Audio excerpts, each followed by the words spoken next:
കൊല്ലം മഞ്ചലിൽ KSRTC ബസ്സിന് തീപിടിച്ചു. തിരുവനന്തപുരത്ത് നിന്ന് മുണ്ടക്കയത്തേക്ക് പോയ ബസ്സിനാണ് തീപിടിച്ചത്. ബസ്സിൽ പുകയുയർന്നതോടെ യാത്രക്കാരെ മുഴുവൻ പുറത്തിറക്കി.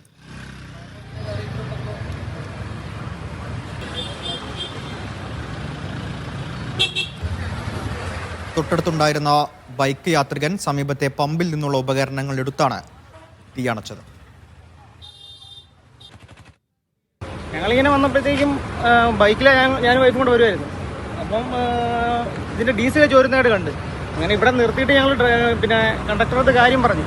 ഞങ്ങൾ എന്നിട്ട് ഇതുവഴി ഇങ്ങനെ ഓവർടേക്ക് ചെയ്ത് വണ്ടിയുടെ ഫ്രണ്ട് ചെന്നപ്പോൾ കാണാൻ ചെറിയ രീതിയിൽ പുകയും റേഡിയേറ്ററിൻ്റെ അവിടെ നിന്ന് നല്ല തീയുണ്ട്.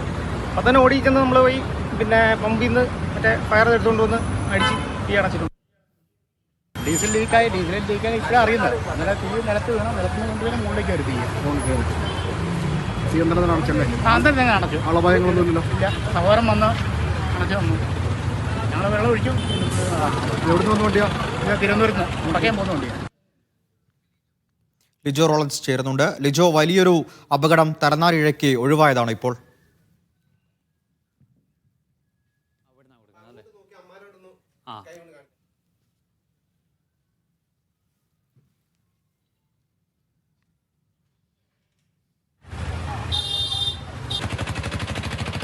കൊല്ലം മഞ്ചലിലാണ് കെ.എസ്.ആർ.ടി ബസ്സിന് തീപിടിച്ചത്.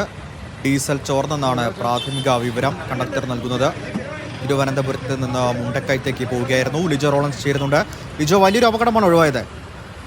സച്ചിൻ, ഇന്ന് 5 മണിയോടുകൂടെയാണ് ഇത്തരത്തിൽ ഒരു അപകടമുണ്ടായത്. സച്ചിൻ സൂചിപ്പിച്ചതുപോലെ തന്നെ വലിയൊരു അപകടം ആണ് ഒഴിവായി പോയത്. ഈ ഡീസൽ ടാങ്കിന്, അതായത് തിരുവനന്തപുരത്ത് നിന്നും മുണ്ടക്കയത്തേക്ക് പോയ കെ.എസ്.ആർ.ടി.സി ബസിന്റെ ഡീസൽ ടാങ്കിന് ചോർച്ചയുണ്ടായിരുന്നു. ഇപ്പോൾ നമ്മളോട് പ്രതികരിച്ച അനസിൻ അയൂബ് എന്ന് പറയുന്ന യുവാവ് അത് കണ്ട് ആ ഡ്രൈവറുടെ ശ്രദ്ധയിലൊക്കെപ്പെടുത്തുകയും ചെയ്തു. എന്നാൽ കുറച്ചു ദൂരം കൂടെ യാത്ര ചെയ്യുന്ന സമയത്ത് ആ എഞ്ചിന്റെ ഭാഗത്ത് നിന്നും പുക ഉയരുകയുണ്ടായി. പുക ഉയർന്ന് ചെറുതായി തീ പിടിച്ചു തുടർന്നു. ഉടൻ തന്നെ ബസ് വശത്തേക്ക് ഒതുക്കുകയും ആളുകളെ അതിൽ നിന്ന് ഇറക്കുകയും ചെയ്തു. തീ പടർന്നു തുടങ്ങിയ സമയത്ത് തന്നെ അതിനടുത്തുണ്ടായിരുന്ന പമ്പിലേക്ക് ഈ അനസിന് ഓടിക്കയറുകയും അവിടെ നിന്നും ആ ഫയർ എക്സ്റ്റിംഗ്വിഷർ എടുത്തുകൊണ്ട് ആ സമയോചിതമായ ഇടപെടലിലൂടെ ആ തീ അണയ്ക്കുകയും ചെയ്തു. അതുകൊണ്ടാണ് വലിയൊരു അപകടം ഒഴിവായത്. വലിയ നാശനഷ്ടമൊന്നുമില്ലാതെ ബസ്സും തകരാറില്ലാതെ രക്ഷപ്പെടുകയും ചെയ്തിട്ടുണ്ട്. അല്ല എന്നുണ്ടെങ്കിൽ ആ വാഹനം പൂർണ്ണമായി കത്തി നശിച്ചതിന് കാര്യം സമയമെടുത്തതിന് ശേഷമാണ് ഫയർഫോഴ്സ് അംഗങ്ങൾ ഉൾപ്പെടെയുള്ളവർക്ക് അവിടെ സമീപത്തേക്ക് എത്താനായിട്ട് കഴിഞ്ഞത്.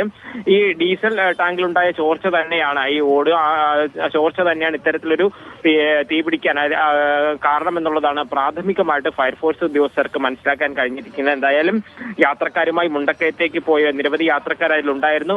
ആളുകളുടെയൊക്കെ ജീവൻ രക്ഷപ്പെടുകയും ആർക്കും പരിക്കേൽക്കാതെ രക്ഷപ്പെടുകയും ചെയ്തു. വലിയൊരു അപകടം ഒഴിഞ്ഞതിന്റെ ആശ്വാസത്തിലാണ് യാത്രക്കാരും കെ.എസ്.ആർ.ടി.സിയും. ശരി, കൃത്യമായ ഇടപെടലിലൂടെ വലിയൊരു അപകടമാണ് കൊല്ലത്ത് ഒഴിവായത്.